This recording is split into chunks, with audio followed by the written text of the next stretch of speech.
Quítate la ropa. Ahora eres el prisionero 819. Estas no fueron palabras de una prisión real, sino de un experimento psicológico en el que estudiantes universitarios recibían $15 al día por fingir, pero en cuestión de horas, dejaron de fingir y comenzó la pesadilla.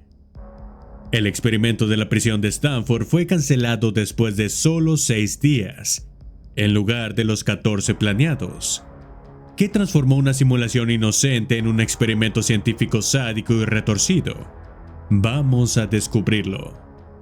En 1971, un grupo de 24 estudiantes universitarios aceptó participar en lo que se les dijo que era un simple experimento psicológico en la Universidad de Stanford.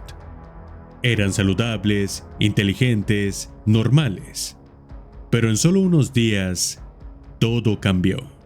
Y todo comenzó con el lanzamiento de una moneda. Los voluntarios que habían ido allí por $15 al día fueron asignados al azar para ser prisioneros o guardias sin ninguna instrucción. Y esa única decisión, tomada por azar, lo cambiaría todo. El sótano del edificio de psicología de Stanford, Jordan Hall, fue convertido en una prisión simulada. Pero no era una instalación improvisada. Estaba diseñada para alterarte mentalmente. No había ventanas, ni relojes, ni luz solar. Solo paredes de concreto, suelos fríos y celdas tan pequeñas que apenas podías estirar los brazos. Cada prisionero fue desnudado, registrado, se le dio un uniforme con un número, y así se les llamaba desde ese momento. No por su nombre, solo por su número. ¿Y si se portaban mal? Había un pequeño armario oscuro donde los encerraban durante horas, solos. Ese era el aislamiento. Pero aquí es donde empieza lo más interesante. El experimento no comenzó en el sótano, comenzó en sus casas. Zimbardo, el psicólogo principal, coordinó con policías reales. Estos aparecieron en las casas de los voluntarios, uniformados. Los vecinos miraban cómo estos estudiantes inocentes eran esposados, registrados, se les leían sus derechos y eran metidos en patrullas, como verdaderos criminales. Fueron llevados a una estación de policía real donde les tomaron las huellas, los ficharon y los dejaron en celdas. Nadie les explicó lo que estaba pasando. Nadie les dijo que era parte del estudio. Cuando finalmente llegaron a la prisión del sótano, sus mentes ya estaban comenzando a desmoronarse. Lo que siguió en ese sótano durante los siguientes 6 días se convertiría en uno de los estudios psicológicos más perturbadores de la historia. Cuando los prisioneros finalmente llegaron al edificio de psicología de Stanford, las cosas empeoraron, y mucho. Antes de entrar, los guardias, que hasta el día anterior eran sus compañeros de clase, les ordenaron desnudarse, a la vista de todos. Luego, los rociaron con lo que llamaron solución desinfectante. No era real, pero el mensaje sí: estás sucio. Les quitaron todas sus pertenencias personales. Su ropa fue reemplazada por camisones largos e incómodos. Luego vinieron las gorras de nylon, ajustadas, que picaban, colocadas sobre sus cabezas como castigo, y alrededor de sus tobillos, los guardias ataron una pesada cadena de metal. Cada vez que un prisionero daba un paso, clink, clink, clink, un sonido que les recordaba: ya no te perteneces a ti mismo. Pero lo más perturbador es esto: mientras despojaban a los prisioneros de su identidad, los guardias construían una nueva. Llevaban uniformes color caqui, cada uno con un silbato, una porra y, lo más inquietante, gafas de sol con espejo que ocultaban completamente sus ojos.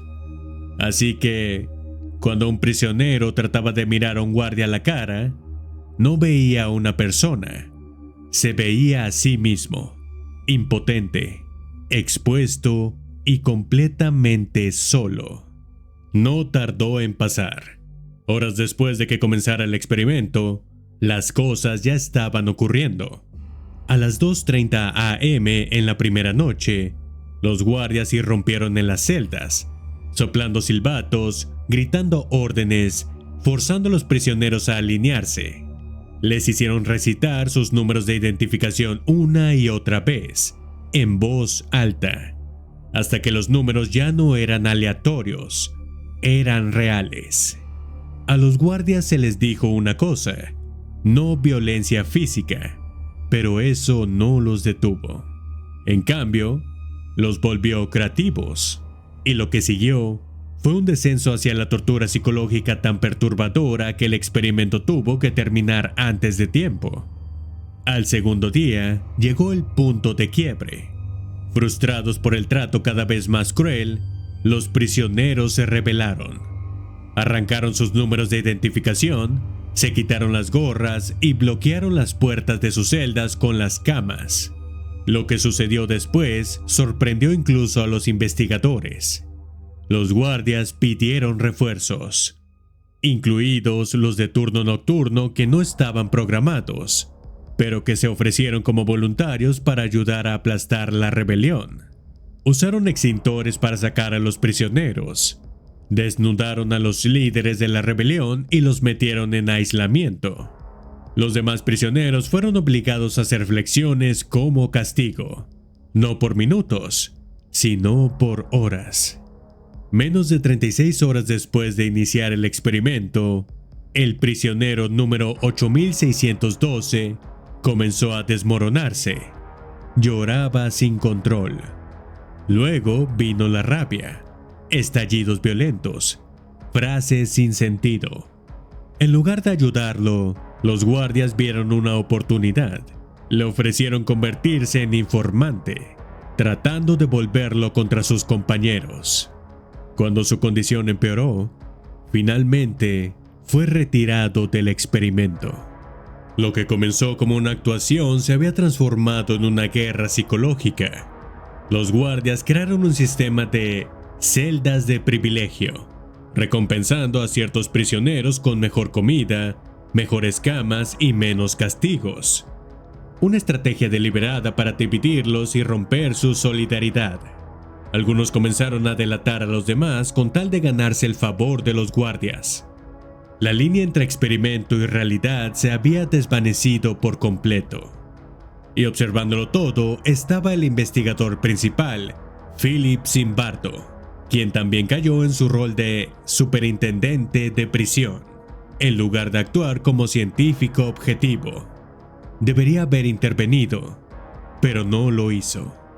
Al tercer día, el sótano de Stanford ya no parecía un experimento.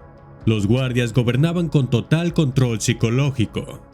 Idearon sistemas de recompensas y castigos cada vez más creativos y humillantes. Algunos prisioneros fueron obligados a limpiar inodoros con las manos desnudas. Otros hacían flexiones sin parar, hasta que sus músculos temblaban y sus cuerpos estaban empapados en sudor.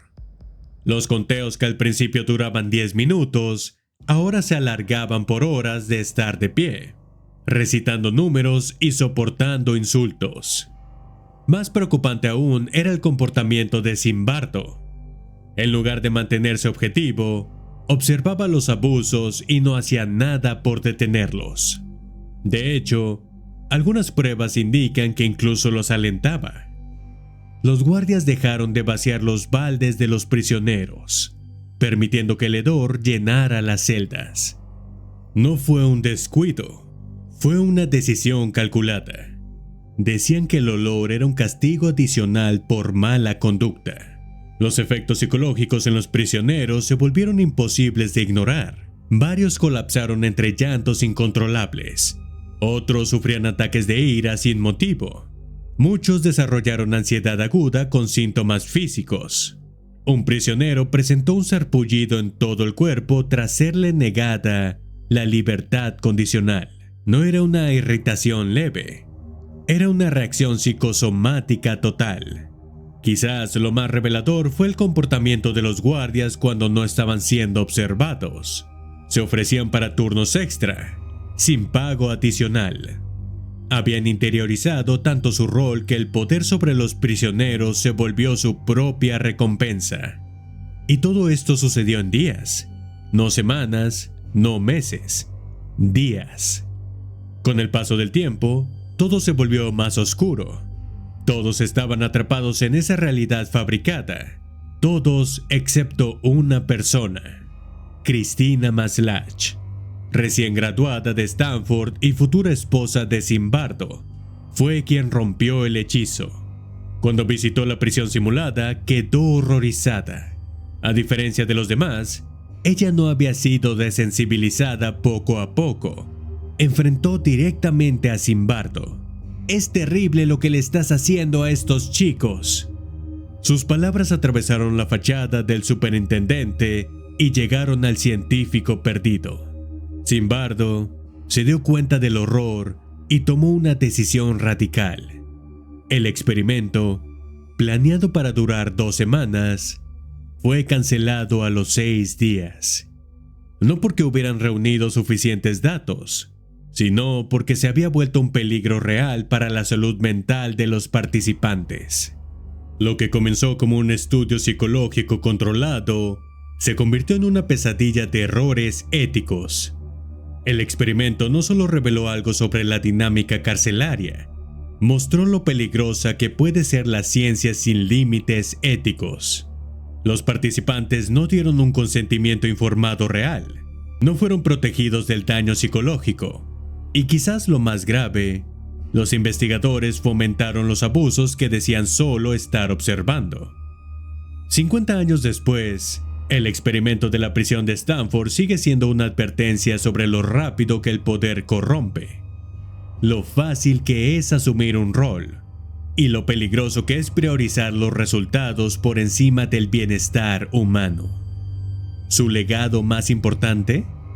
Las normas éticas que hoy protegen a los participantes de investigaciones psicológicas, reglas creadas directamente por esos 6 días oscuros en el sótano de Stanford en 1971. Como siempre, si te gustó esta historia, no olvides darle me gusta y suscribirte para más relatos oscuros y extraños de la vida real. Nos vemos la próxima vez.